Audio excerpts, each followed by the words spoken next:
বাংলাদেশ জাতীয়তাবাদী দলের আহ্বায়ক এবং উপদেষ্টা বিএনপি চেয়ারপারসন বিশিষ্ট শিল্পপতি সমাজসেবক যারা আফরোজা খান রীতা, যারা আফরোজা খান রীতাকে তার মূল্যবান ভাষণ উপস্থাপন করার জন্য বিনীতভাবে অনুরোধ করছি। জনাব আফরোজা খান রীতা।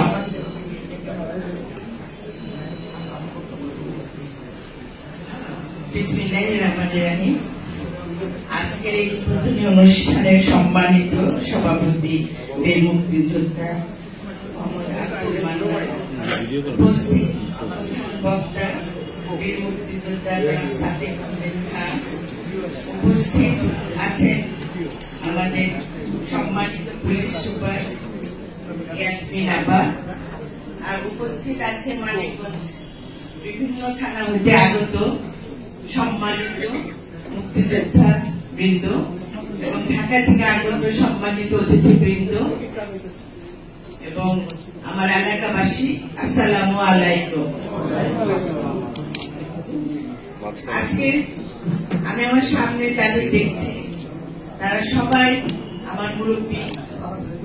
আমি তাদের সামনে দাঁড়িয়ে কথা বলাটা আমার আপা যেরকম বলছিল ঠিক আমারও সেভাবে মনে হচ্ছে যে এটা মনে হয় ধৃষ্টতা হয়ে যায়। আপনাদের সামনে দাঁড়িয়ে কথা বলাটা মনে হচ্ছে যে আমি কি করলাম, আমি আমার এত বছর আমি কি করেছি দেশের জন্য। আর আপনাদের দিকে তাকালে মনে হয় যে আপনারা অনেক বড় কাজ করেছেন দেশের জন্য। আপনাদের জন্য কিন্তু আজকে আমরা বাংলাদেশ পেয়েছি, আপনাদের জন্য কিন্তু আমি আজকে সামনে দাঁড়িয়ে কথা বলার সুযোগ পেয়েছি।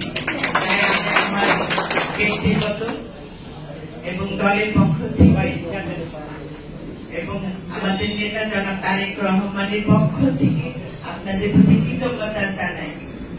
আর আপনাদের আরেকটা অনুরোধ থাকবে, আপনারা আমার বাবাকে দেখেছেন।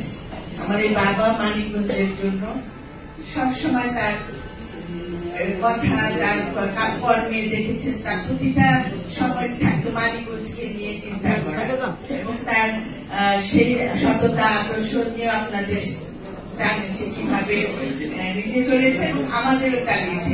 আপনারা আমার বাবাকে যেভাবে শ্রদ্ধা ভালোবাসা দিয়েছে, আপনারা দোয়া করবেন আমি যেন আমার বাবার সেই জায়গাটা কখনো বাবার থেকে বেশি কিছু পারবো না, কিন্তু তার কাছাকাছি যেন আসতে পারি সেই দোয়াটা আপনারা করবেন। আর আপনারা এই মানিকগঞ্জের জন্য আমি হায়দার ভাই বল মানিকগঞ্জে অনেক মুক্তিযোদ্ধা মারা গিয়েছে, তারা তো এই মানিকগঞ্জের জন্যই করেছে। কিন্তু আমরা এত বছর মানিকগঞ্জের জন্য কিন্তু কিছুই করতে পারিনি। ঢাকার এত কাছে থেকেও যেভাবে উন্নয়ন হওয়ার কথা ছিল সেটা কিন্তু হয়নি। আমি আপনাদের প্রতি অনুরোধ থাকবে, আপনারা যেভাবে এই দেশের জন্য যে যখন আপনাদের যুবক সময় ছিল তারুণ্যের সময় আপনারা ৭১ যুদ্ধ করে দেশকে রক্ষা করেছেন। আজকে আপনাদের জীবনের শেষ সামনে একটার বলতেছেন আমরা তার বেশি দিন নাই, বেশি দিন নাই। আমরা দোয়া করবো আল্লাহ আপনাদের হায়াত বাইরে, কিন্তু এই জীবনের শেষ সময়ে আপনাদের কিন্তু আবার দাঁড়াতে হবে, আবার আমাদের পাশে দাঁড়াতে হবে এই দেশকে রক্ষা করার জন্য। আমরা কিন্তু ভালো নেই কেউ, আমরা এই দেশও ভালো নেই, আমরাও কিন্তু ভালো নেই। আপনারা দেখছেন সবসময় কেমন একটা অস্থিরতার মধ্যে আমাদের কাটছে। কি হবে আমরা কি আমাদের লক্ষ্যে পৌঁছাতে পারবো? জনাব তারেক রহমান যেভাবে এই দলটাকে তার বরিষ্ঠ নেতৃত্ব দিয়ে ধরে রেখেছেন আগামী প্রজন্মের জন্য, আমাদের এই বাংলাদেশের প্রতিটা মানুষের জন্য যেভাবে ধরে রাখছে, সেটাকে আমরা সেই লক্ষ্যে সবাই মিলে পৌঁছাতে পারবো কিনা। আমি আশা করি আমি আজকে গর্ববোধ করি যে আমি শহীদ রাষ্ট্রপতি জিয়াউর রহমানের কর্মী হিসাবে আমরা গর্ববোধ করি। আর আপনারা তার সাথে কাজ করেছেন, আপনারা তার কমান্ডে আপনারা মুক্তিযোদ্ধা ছিলেন। আপনাদের তো আমি মনে করি যে আপনাদের এইটা কেউ পূর্ণ করতে পারবেন। আপনাদের যে স্বপ্ন আপনারা বাংলাদেশকে দেখেছেন, যে স্বপ্ন নিয়ে আপনারা আপনাদের ভবিষ্যৎ বংশধরদের জন্য দেশ স্বাধীন করেছেন, আমি মনে করি এখন আপনাদের ভিতরে সেই হতাশা কাজ করছে যে আমরা তাহলে কি করলাম, আমরা তো যেভাবে চেয়েছিলাম দেশকে নিতে সেভাবে কিন্তু আমরা করতে পারিনি। তা আমি আপনাদের প্রতি অনুরোধ করবো, দলের পক্ষ থেকে অনুরোধ করবো, আপনারা আমাদের পাশে দাঁড়ান। আপনাদের উপদেশ নিয়ে, আপনাদের মেধা নিয়ে, আপনাদের যে আপনারা রূপরেখা দিবেন সেটা নিয়ে আমরা যারা আছি, তরুণরা আছি, আপনাদের সাথে কাজ করতে চাই। আপনাদের মুক্তিযুদ্ধের ইতিহাস শুনতে চাই। আমি যতটুকু জানি, আমার পরে যারা আছে তারা কিন্তু এবার ৭১ ইতিহাস কিছুই জানে না।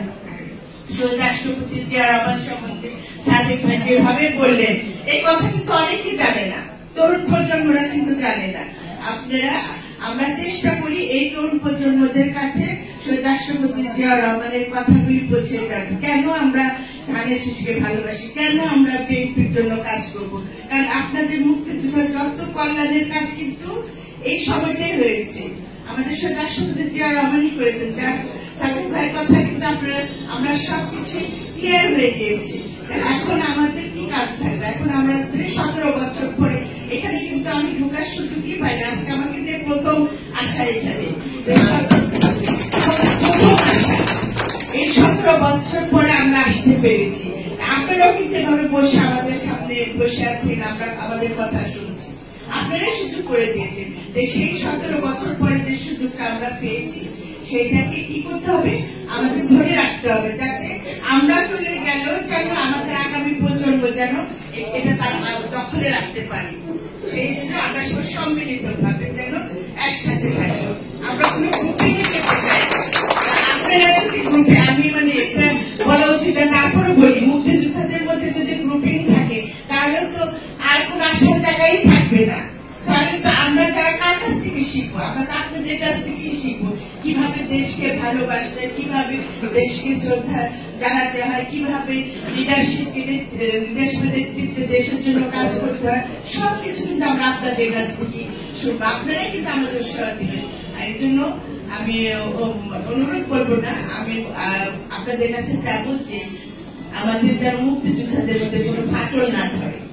এটা আমাদের, আমরা যারা একই মনের আছি, আমরা যারা জিয়া রহমানের শরীর, তারা যেন একত্রবদ্ধ ভাবে থাকে। ছোটখাটো দ্বন্দ্ব থাকি মানুষের ভিতরে, একসাথে কাজ করতে গেলে হবে, কিন্তু এই মুহূর্ত থেকে আমাদের সেটা ভুলে যে আমাদের জন্য আমরা তো আপনাদের সন্তান, আমরা সন্তান হয়ে আপনাদের কাছে চাচ্ছি, দাবি করছি যে আপনারা আমাদের পাশে এসে দাঁড়ান, এক হয়ে সবাই এক হয়ে থাক। মানিকগঞ্জে যেন কোনো ডিভিশন থাকে না, যে এই মুহূর্তে একটা আলাদা প্রোগ্রাম করলাম, ওই মুহূর্তে একটা আলাদা প্রোগ্রাম করলাম, এই ধরনের যেন না থাকে।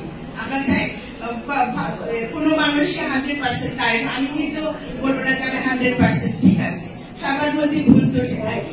সেই ভুল ত্রুটিগুলি, সে ব্যক্তিগত ভুল ত্রুটিগুলি, আমি বলবো না দলের বিপক্ষে যে কাজ করছে তাকে নিয়ে না, ব্যক্তিগত দ্বন্দ্ব ভুল ত্রুটিগুলি ভুলে যে আমরা দেশের জন্য, বিশেষ করে মানিকগঞ্জের এখানে দাঁড়িয়ে আছে যেহেতু, মানিকগঞ্জের জন্য আপনারা সবাই ঐক্যবদ্ধ ভাবে কাজ করবেন। আপনারা কিন্তু আমাদের পথ দেখার দিশারি। আপনাদের সামনে দাঁড়িয়ে এতক্ষণ কথা বলছি, এটাও তো আমার কাছে অনেক গর্ব পাওয়া। আমি আজকে সম্মানিত বোধ করছি, আজকে আমি গর্ব বোধ করছি যে আপনাদের সামনে দাঁড়িয়ে আমি কথা বলার সুযোগ পেয়েছি। আপনারা ভালো থাকুন, সুস্থ থাকুন। আমরা দোয়া করবো আল্লাহর কাছে যেন আল্লাহ আমাদের চলার পথে যারা আছেন, আল্লাহ তুমি সবারই হাত বাড়িয়ে দিও।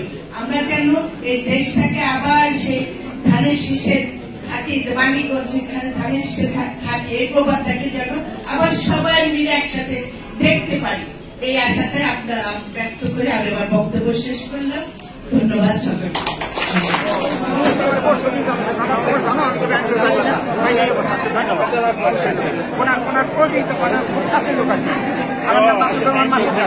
আমি আমার প্রত্যেক বছর পাবো, আপনি যোগাযোগ করেন আমার সাথে, আমি এখানে আসবো তো, এখানে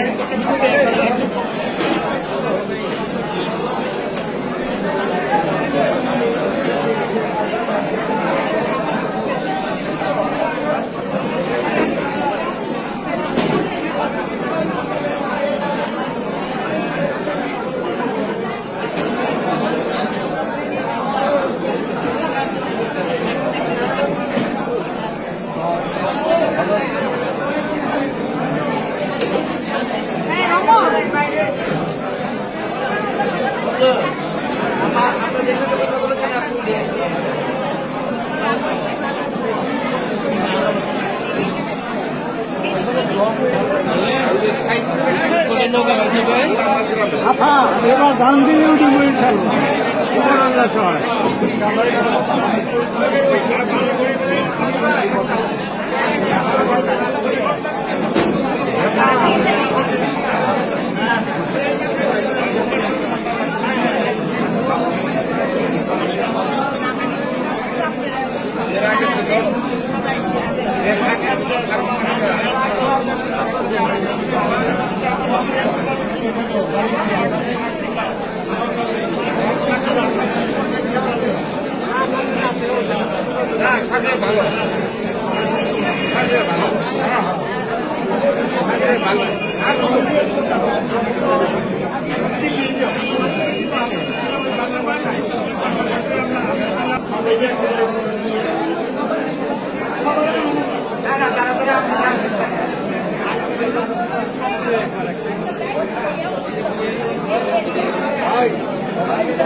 এইটা সব মানে দিবারই পারে না এখন জরুরি অনলি হাজার সাহেব আমি হ্যাঁ এখানে